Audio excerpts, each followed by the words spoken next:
So we are back again guys sa panibagong episodes ng ating reaction na video. At ngayon ay magre-react ulit tayo ng kay Ghost Bombs Top 5. So nagbabalik ulit tayo dito. Muna natin, spoilado. Let's go na. Ang mga videong inyong matutunghayan ay para lamang sa mga taong matatagang loob dahil maaari itong magdulot ng disturbance sa inyong mahimbing na pagtulog. Bago tayo magsimula, mag-subscribe ka muna. Kung nakasubscribe ka na, salamat sa'yo pre. Okay, back to video. Anong meron dito?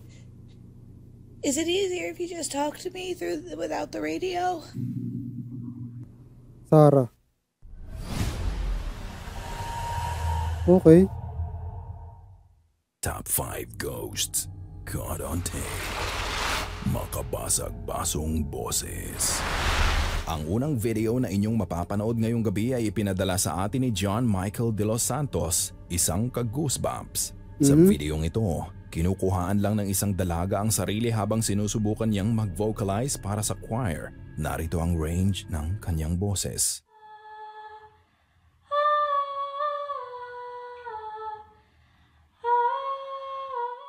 Hindi natin maitatanggi na mayroon siyang angelic voice, hindi ba? Ngunit alam niyo ba kaya ipinadala ang video na ito? Ay di dahil sa malaanghel na boses, kundi dahil sa isang demonic na tunog na nahagip din sa video. Ihandang maigi ang pandinig. Narito muli ang buong video at pansinin kung mayroon ka pang maririnig na kakaiba.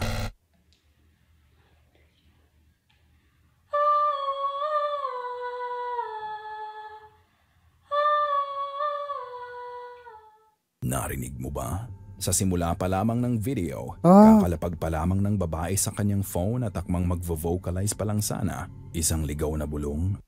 O yun, okay. Oo, narinig ko na. Yung pala yun, yung bulong. Ang maririnig natin. Oo nga, bulong nga.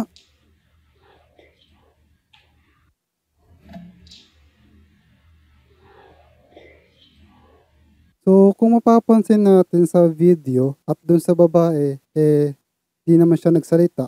Ang boses na inyong narinig ay malinaw na hindi angelic. Kung pakikinggan pa nga, tila ba ibang lengguwahe ang sinasalita nito? At ang pagkakaintindi ko sa boses,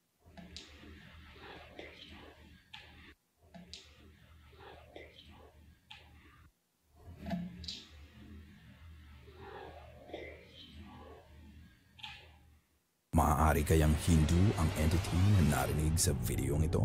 Walang paraan upang matiyak, ngunit malinaw na nakakapanindig balahibo ang boses na ito. Saka hindi naman pati yung babae na nagsalita or hindi nagbuka yung bibig.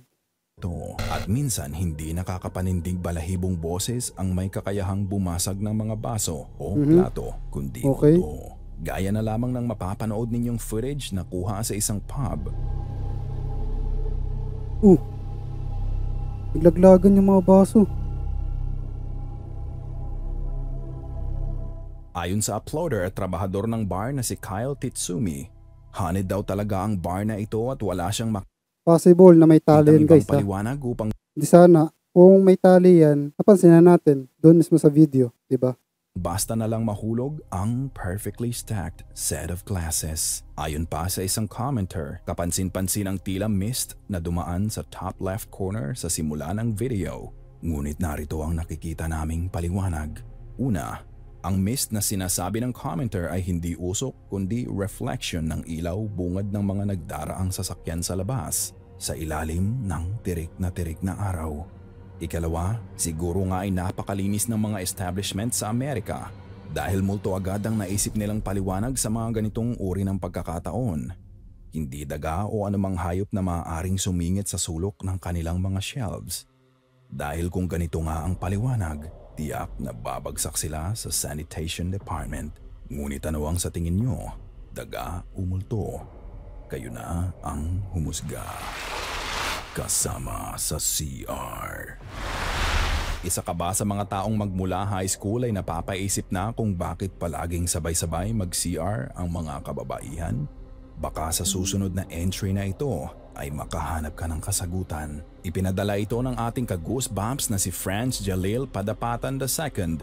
Dalawang mirror selfie ito ng kanyang girlfriend. Ayon sa kanya, Okay. mag-isang pumunta sa restroom ng resort ang kanyang girlfriend at nang masolo nito ang restroom, ay Picture nag-take lang? opportunity na para sa isang photo op. Anong meron? Click ng capture ang kanyang girlfriend hanggang sa hindi na siya nag-iisa sa larawan. Ay, putik na yan. Napatigil na lamang sa pagpipicture ang kanyang girlfriend, napalingon at doon niya na sigurado wala siyang kasama sa CR.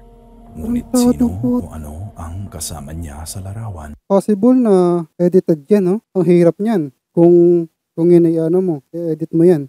Diyos ko. Suriin nating maigi. Malay nyo, yung kanyang boyfriend is hindi marunong mag-edit, pati yung babae.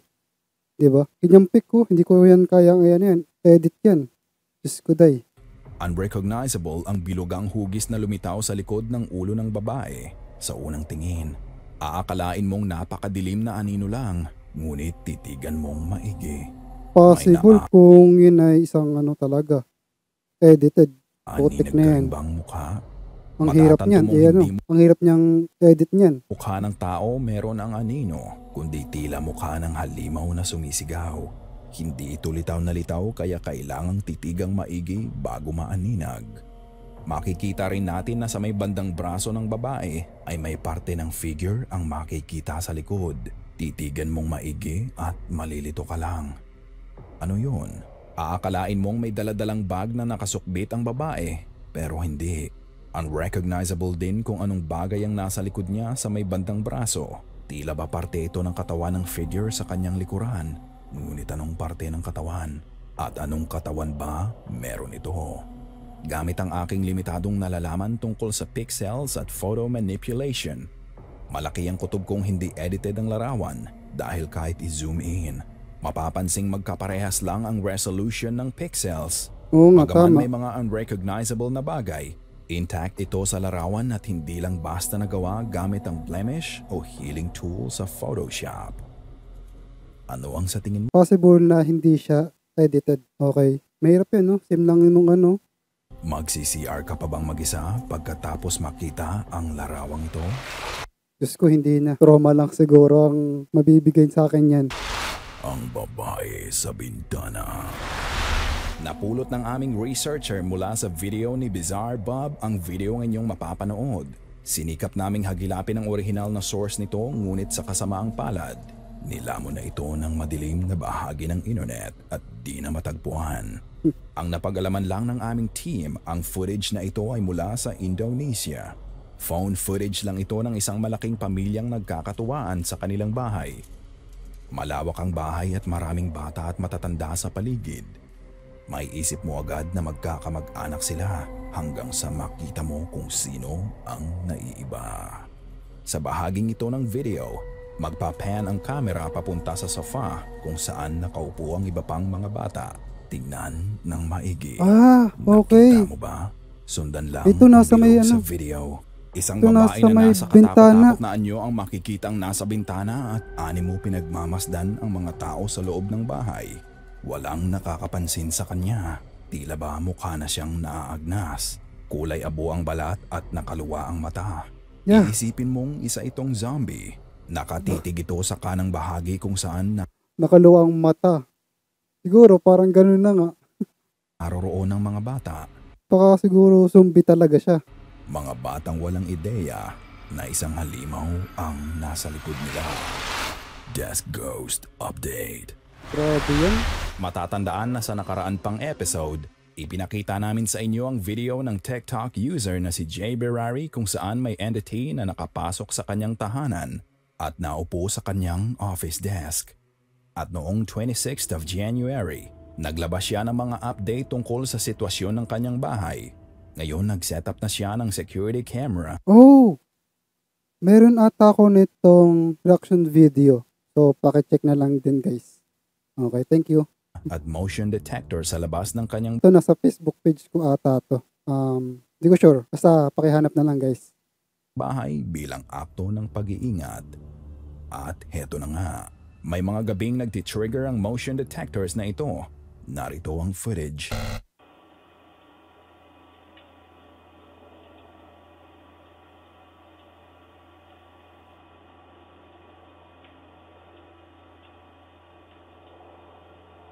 Nagpapatay sindi yung ilaw.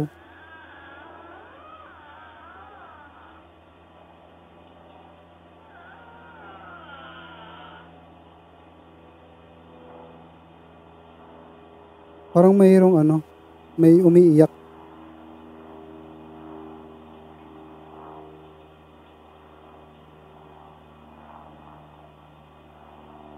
Ito.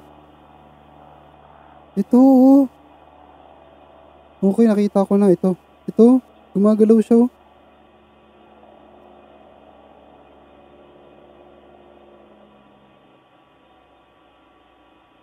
Ayun, oh. Naglalakad siya. Feeling ko parang matanda to. Pero hindi ko lang sure, ha. Wala.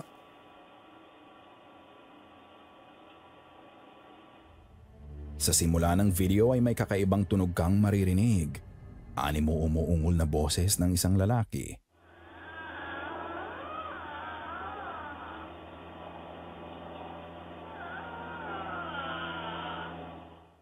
Nakakatakot man.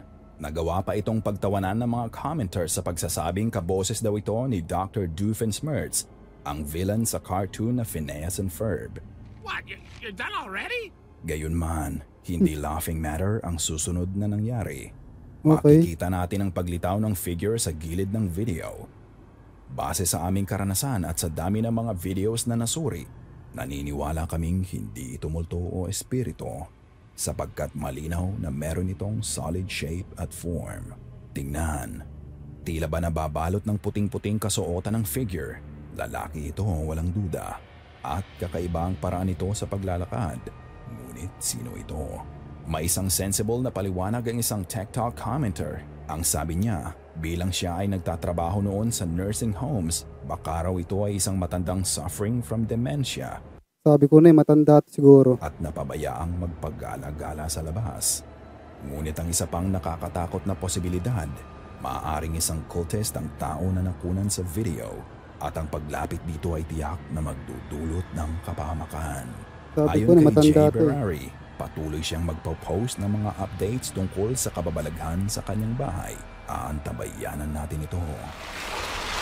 Resto Terror.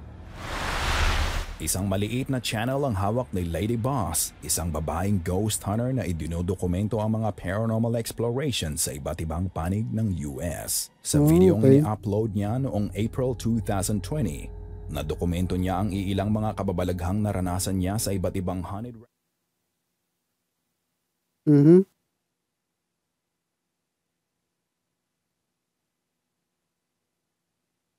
May gagalaw ba? Ay putik, may gumalaw nga.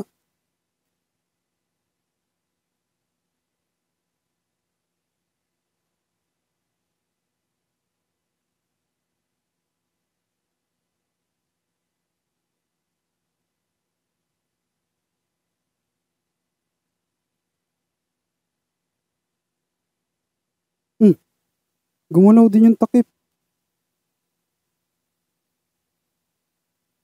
Grabe naman yan.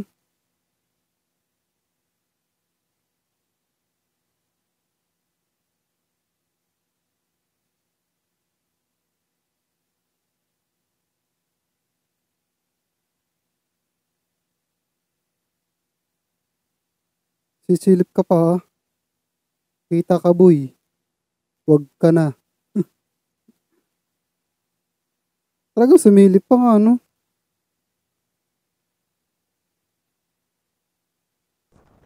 So hanggang dito na lang guys yung video. So I hopefully ay nag-enjoy kayo sa video na to. And yun lang.